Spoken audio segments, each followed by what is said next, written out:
This is a short demo of Wachy, just to give you a taste of what it can do. So I'm going to start by just running this test program in the background.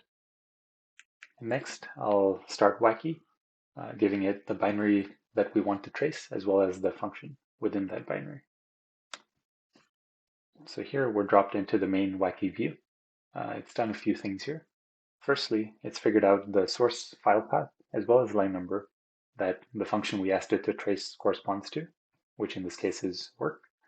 And it's used the magic of eBPF to trace this function with no modifications to the code or annotations necessary. So next to the code, now it shows us live, since we started tracing, the average latency of this function, as well as the frequency with which it's called. Now let's debug further. So Wachy has parsed the assembly, and it uses this little right arrow to indicate that these are lines with function calls on them.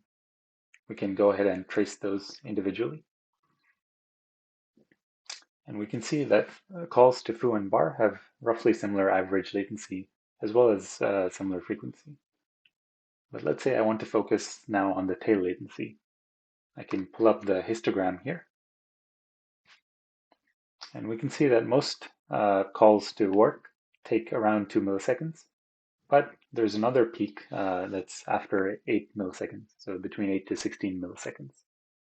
To figure out why, I'm going to add a return filter on work, which uses this special variable that Wachy defines, which is duration. And I'm going to say that I want to only show traces that have duration more than 8 milliseconds. Now, as we can see, all of the traces are filtered to only be shown if work took longer than 8 milliseconds. And despite foo and bar having similar average latency, we can see that pretty much all of the tail latency actually comes from foo. So now we can drill down further. So if we hit enter here, what Wachy does is it adds foo to the trace stack. What this means is these numbers now correspond to calls to foo that also have work in the call stack, and it still maintains our return filter that we defined earlier, so only traces where work took longer than 8 milliseconds. Now we can trace calls inside foo, similar to before, and we can see that basically the root cause of our tail latency is the code inside the else path here.